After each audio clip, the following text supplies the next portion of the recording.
Hello everyone, कैसे आप सभी। आई होप सभी अच्छे होंगे और आपकी प्रिपरेशन अच्छी चल रही होगी। मैं हूं बीटू कुमारी और मैं करती हूं बैंकिंग की तैयारी। तो करते हैं आज के दिन की शुरुआत। सबसे पहले मैंने देखना स्टार्ट की, कल की एक पजल थी ना जो सर ने करवाई थी 6 बजे जो आती है मीन्स की क्लास, उसमें करवाई थी। तो मैंने इस टाइम पे बहुत इसको अटैम्प्ट करने की कोशिश की सर के साथ भी की, पर मुझे उस टाइम पे समझ ही नहीं आई।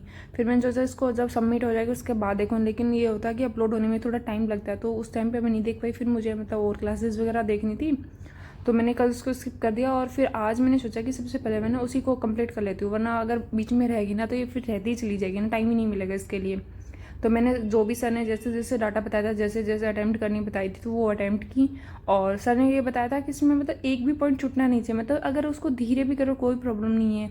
अगर डाटा छूट गया तो पूरी पजल गलत हो जाएगी, और अगर दोबारा से रीड करके उसको स्टार्ट करोगे ना तो बहुत टाइम लग जाएगा, और आप पूरा पजल हो जाएगा, पूरा पेपर ही खराब हो जाएगा उसमें। तो मैंने अच्छे से रीड करके अच्छे से अटैम्प्ट की।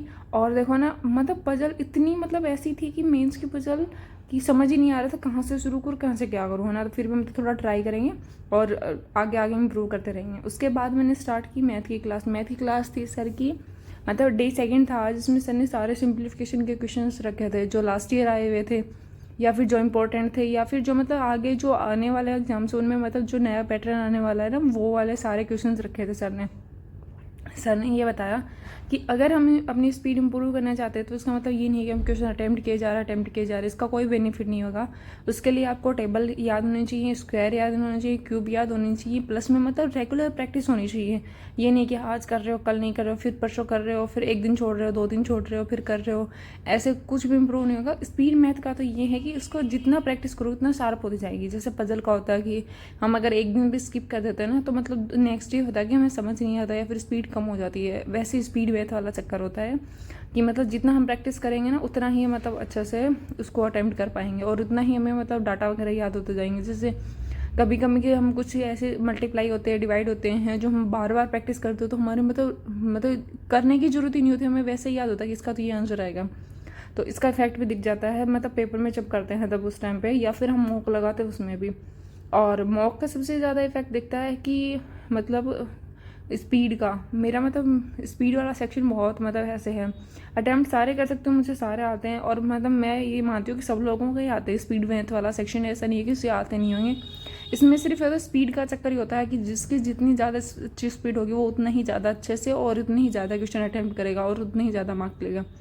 आज वाले मॉक में जो मैंने लाइव लगाया था उसमें मेरा 43 पॉइंट समथिंग कुछ ऐसे मार्क्स आए हैं, कम है। रीजनिंग में मेरी एक पजल गलत होगी, और मैथ में 2-3 क्वेश्चन मेरे सीरीज़ के, और एक मेरा सिंप्लीफिकेशन का क्वेश्चन वगैरह ऐसा कुछ गलत हो गया था।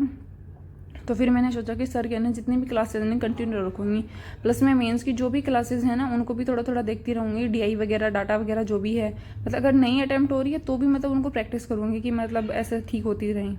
मैथ्स में अर्थमेटिक का भी यही होता है कि जितना हम प्रैक्टिस करेंगे ना उतनी ही ज़्यादा क्वेश्चन जल्दी अटैम्प्ट कर पाएंगे, और डाटा क्वेश्चंस को समझने में इजी होता है।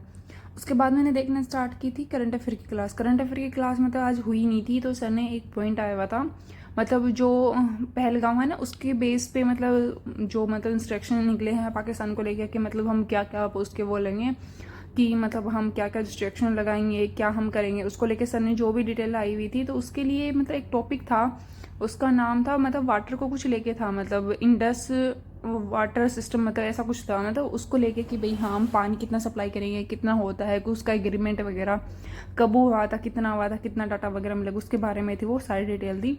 उसके बाद मैंने स्टार्ट की थी द हिंदू की क्लास देखना। द हिंदू की क्लास में मैंने पहले वोकेब वगैरह लिखी, उसके बाद मैंने उसको रीड किया।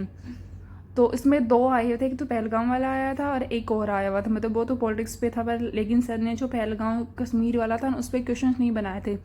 सर ने बोला कि सिर्फ इसको रीड करना है, इस पर क्वेश्चन नहीं बनाए हैं। सेकेंड वाला है उस पर सारे क्वेश्चन बनाए हुए हैं और उसी को हम रीड करेंगे। तो पहले सर ने वो रीड करवा दिया, और उसको ये बोला कि रीड भी आपको नहीं करना है, मैं खुद आपको रीड करके बताऊंगी इसमें क्या क्या दिया हुआ है। और लास्ट में सर ने थोड़ा इसके बारे में बताया कि ऐसा नहीं होना चाहिए था, सब लोग ऐसे हैं। लेकिन मेरा खुद का ये था कि उसमें जो टेररिस्ट थे उनका कोई हो ही नहीं सकता। वहाँ पे जो मुस्लिम लोग थे उन्हें जिन्होंने भी उसका अगेंस्ट गए, उनमें से एक मुस्लिम को भी उन्होंने गोली मार दी थी, ऐसा कुछ मैंने सुना था। तो ऐसा पर्टिकुलर नहीं है कि उन्होंने हिंदू को टारगेट किया, उन्हें जो भी ह्यूमन बींग्स हैं ना उनको टारगेट किया जो इंडिया से हैं मोस्टली। तो उसके लिए मतलब कुछ ना कुछ तो होना ही चाहिए कि भाई उन्होंने इतना कुछ कर दिया, हम लोग कुछ नहीं कर रहे हैं। इसके लिए मतलब बहुत सारे सर मोदी जी ने मतलब मीटिंग वगैरह की हैं और मतलब क्या क्या किए हैं, तो वो सब बताई थी सर ने कि हाँ ऐसे ऐसे कर किया है। और ये सब इन्फॉर्मेशन निकल के आ रही है। वर्ल्ड बैंक ने भी उनको मतलब ये बताया है कि उनकी जीडीपी 3% रखी थी पहले और अब 2.6 का अप्रोक्स कर दी है उनकी। तो ऐसा कुछ डाटा वगैरह भी बताया था सर ने कि हाँ ये हो गया है। और उसके बाद मैंने की थी आज की जो ये रीजनिंग की क्लास थी ना, इसमें सर ने मतलब बहुत अच्छी अच्छी पजल्स रखी थी, पीओ की भी रखी थी, कलर की भी रखी थी। और एक तो मतलब एक पजल रखी थी जिसमें मतलब 49 फ्लोर थे, मतलब कैसे अटेम्प्ट करेंगे उसमें। और एक पजल रखी थी जिसमें मतलब 158 मेंबर्स थे, मतलब जो रो वाली पजल थी ना उसमें थे वो मतलब। और उसमें मतलब कैसे डाटा दिया था कि मतलब जिसके लेफ्ट में है और उसी के मतलब कुछ ऐसा कुछ डाटा दिया था कि 1/9 मेंबर्स हैं उसके मतलब लेफ्ट में। देखो इसमें ये तो 49 वाली मेंबर्स फ्लोर वाली है, और उसके अलावा एक सर ने बताई थी ये 1/9 वाली। तो इसमें देखो 158 मेंबर्स आए हुए थे। इसमें मतलब 140 तो इस साइड थे, बाकी मतलब इस साइड आए हुए थे। तो ऐसी ऐसी पजल्स भी करवाते हैं सर। तो वीडियो अच्छी लगी तो लाइक कमेंट और शेयर जरूर करना। Thank you so much.